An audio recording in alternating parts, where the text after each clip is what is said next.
Hey guys, it's Tim. In case you hadn't noticed, everyone seems to be talking about it. Patch 2.1 is coming up pretty soon. They haven't announced exactly when it's going to hit the PTR, but it's going to be going to the PTR servers here pretty soon, possibly this next week. And from there, they're going to test it for a little while and then launch it on the live servers. Patch 2.1 is a pretty exciting patch coming up because it's going to include something that people have been waiting for a long time. Seasons, ladders, all that fun stuff. And so there's a lot of excitement being built around this, and I wanted to take the time to kind of go through some of the changes that they have coming up. There's some really pretty cool things beyond just the general, hey, we're doing seasons or we're doing ladders. And so let's kind of jump right into it. First up, we have seasons. Now, let's just get this out of the way, okay? For those of you that don't know, a season is basically a separate type of, I don't know, I guess you consider it like a realm, right? Where you can create a character and you can only play those season characters with other season characters that people make. It's going to be completely separate from the characters that you have currently. You're not going to be able to use the same crafting recipes or the artisans or your gold or your gems or those legendaries that you've been stockpiling. You can't use any of those. It's going to be a brand new separate character. It gives you an excuse. It gives you a reason to basically start over from scratch, which is actually really quite fun. If you guys have been watching my Torment 6 challenge video on my Barbarian, you see I'm having a lot of fun doing that. I've had a couple other people kind of based on that take on their own start over challenge basically, and they're having a lot of fun too. So the seasons I think are going to be a really good change to kind of keep Diablo fresh for everyone too. But anyway, so that's a season. It's going to run for a certain amount of time. Once that season time period is up, all the characters that were created in that season are going to move into the non-season, which is what we're playing in right now. And all the legendaries that they had will move into the non-season realm and whatnot. And you can start trading those between your existing characters and stuff too. Now, why would you play seasons unless you wanted to start over? Well, there are some benefits to playing seasons that you're not going to want to miss out on. For starters, there are going to be season-only legendaries that you can get only from the seasons. But Blizzard has stated they don't want this to be a requirement. They don't want you to have to play seasons in order to get these. So what's going to happen is season-only legendaries will drop during the season. Let's call it Season 1, right? They're going to be Season 1 legendaries where you can only get those on the seasons. Once Season 1 ends, those characters move over to non-season. They take those Season 1 legendaries with them, and going forward from that point on, characters that are playing off the season can start to find those previously Season 1 only legendaries. So if you don't want to participate in the seasons, don't worry. You're just going to have to wait a little bit longer to find those Season only legendaries.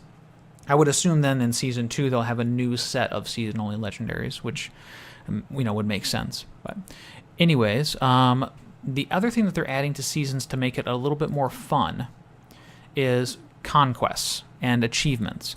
You're basically, throughout a season, you're going to be stockpiling achievement points. They're basically achievement points. I think they're going to be called like season points or something like that.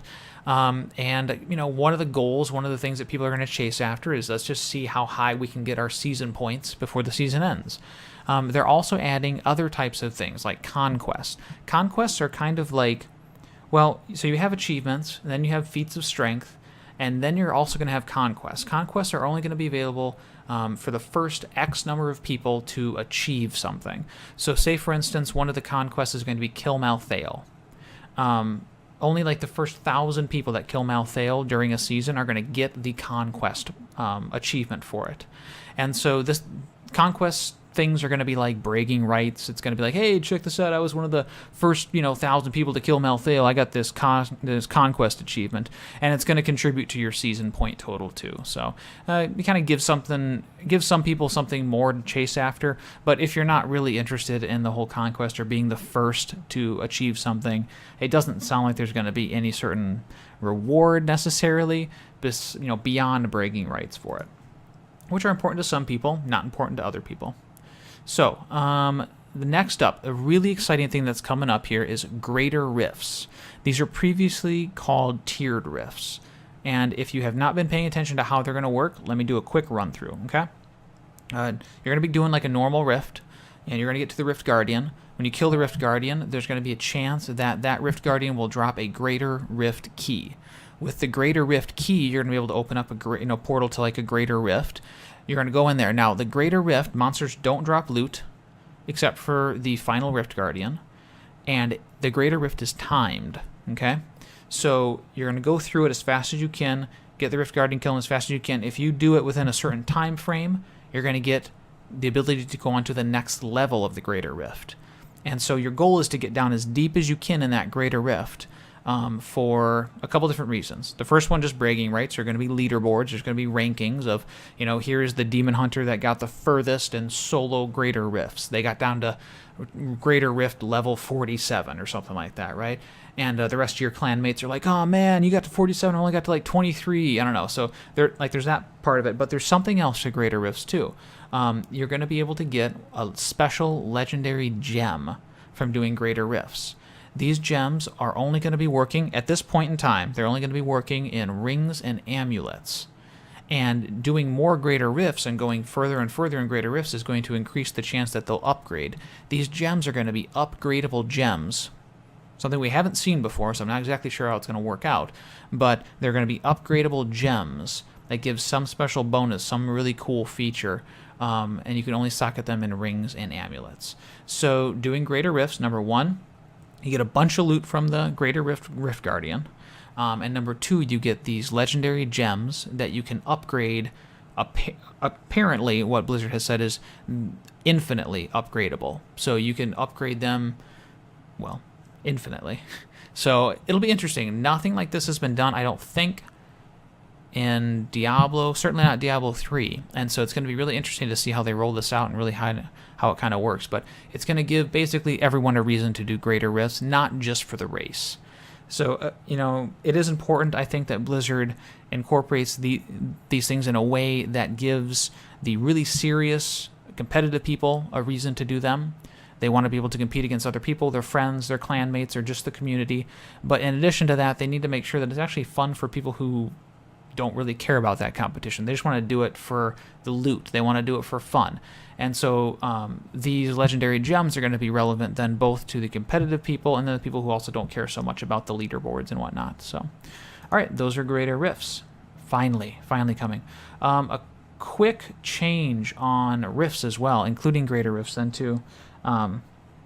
Rift fragments. Up to this point, whenever you open up a rift, it's been requiring 5 rift keystone fragments. They're going to change it down to 1. And they're also changing it so that whenever you want to go into a rift, whenever you click on that portal in like a public game or something, it's going to cost you a rift fragment to go in there. And so this is going to change, I think, Rift It forward a little bit. I think the community will definitely adapt. I mean, having the requirement be 1 rift fragment is pretty low, so I don't think it's going to keep anyone out of a rift. But I think it will kind of change the way that we approach Rift It forward. I'm sure that the community is going to be, will adapt and change it in some other way. So, legendary gems. There are going to be leaderboards, it sounds like, basically for everything. You're going to be able to compare yourself to your friends, to the overall community, to clans, to all of the classes. So like if you only play a Demon Hunter solo, you'll be able to compare, your Greater Rift accomplishments against all the other solo Demon Hunters too. A couple quick combat changes too. Dexterity. Dexterity is changing. At this point, if the more dexterity you get, this is mostly relevant to monks and demon hunters, but the more dexterity you get, the higher your dodge chance gets. So dodge affects, dexterity affects your dodge chance. That's not very good. I guess dodge is not the most useful stat in the world, and so they're changing dexterity to now affect armor. So the more dexterity you get, the higher your armor is going to be. This is definitely a good change for monks and demon hunters. It should really help their survivability. In the process of changing this, though, they're going to have to redesign a couple passives, one for the monk, one for the demon hunter, which currently just converts a certain amount of dexterity into armor. So be on the lookout for that if you play a demon hunter or a monk. That's definitely going to be a good survivability change, and you'll also get a new passive. Cool. Pretty exciting change coming up here, too. I think this is really going to be good. They want to improve how healing works going forward. Right now, in higher torment levels, like torment 5 and 6, healing is just like, who cares? No one really cares about healing, except for health globes. You get most of your healing from health globes. They want that to be switched around. They want health globes to be less impactful, less important to you as you're going through killing things, and they want your life on hit and life regeneration to be more important. I think this is going to open up a lot of new item type build is going to open up a lot more freedom with your items and whatnot too. At this point in Torment 5 and Torment 6, if you have an item with like life regeneration on it or life on hit, regardless of the amount that it gives you, you'd probably rather have that be something else, like resistance or armor or something like that. And so they want to kind of change that. I think that could be really good for the game. Hopefully they don't overdo it and then we're stuck in the same problem we were in Diablo 3 with Diablo 3 Vanilla, which was just stack as much life on hit as you can and then you're unkillable. But I'm sure they'll do it the right way this time. They're adding a new type of zone for rifts called the cesspools. It's just a new type of level with new monsters that you can run into and stuff like that. So that'll be kind of cool.